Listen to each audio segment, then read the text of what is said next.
My name's Joshua Kofer. I work for Georgia DOT Bridge Maintenance Unit. I'm a bridge inspection supervisor, and we basically inspect all bridges, either a road over them or under them. We inspect those bridges to ensure safety for the traveling public. We have just under 15,000 bridges in the state of Georgia that we inspect every 2 years.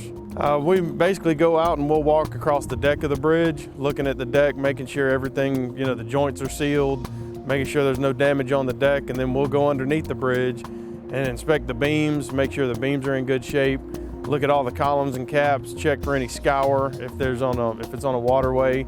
And we'll typically do 4 to 5 bridges a day. We'll look for any deficiencies on the bridge, any type of cracking, exposed rebar, any corrosion on the beams, make sure the bridge is functioning properly and there's no damage to the bridge that's going to render it unsafe for people to travel. As far as our bridges go, they're a very integral part of our infrastructure.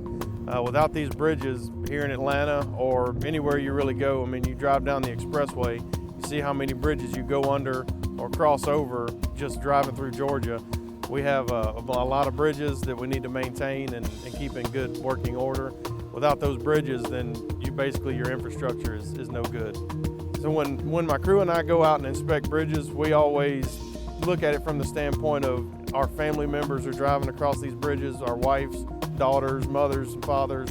So we feel that when we finish looking at this bridge, if it's safe for our family to travel across this bridge, then we've done our job and we've kept the traveling public for the state of Georgia safe. The Bridge Maintenance Unit has 11 Topside Teams, which are basically what we do. We inspect the surface of the riding surface of the bridge. We go underneath and look. We also have 3 specialized teams that use snooper trucks and bucket trucks to get up high where if anything's over 24 feet high, we can't reach it on a ladder, then they'll get in the bucket truck and they go up and take a closer look. And then we have 2 dive teams that look at anything that's underwater.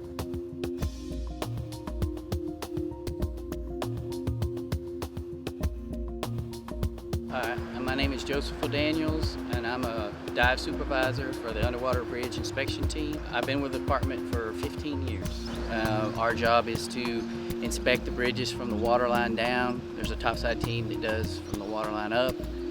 We have 2 what we call deep water boats, and one of them we do scuba out of, one of them we do surface supply out of, and then we have 2 shallow water boats that we do smaller rivers and large creeks, or the boat ramp's small and it's not able to accommodate the big boats, then we have to use the smaller boats, and we do strictly scuba out of them.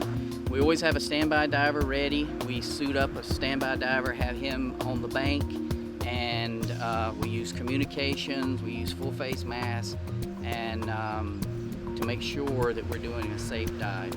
Today we were doing an H-pile bridge, which is a steel pile that has a concrete encasement on it.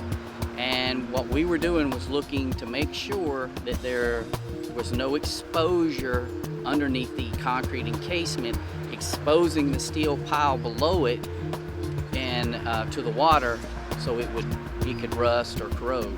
So we would go along and to each pile and feel underneath the encasement to make sure it's not scoured out and has exposure of the steel underneath it. It's very important to have these bridges inspected underwater, because most bridge collapses have been due to stuff happening underwater that's not been detected or you can't see. We take pride in that we're out here and to protect the public, so the traveling public will be safe crossing the bridges. My name is Joseph Daniels. I'm a dive supervisor for the Underwater Bridge Inspection Team, and this is your tax dollars at work.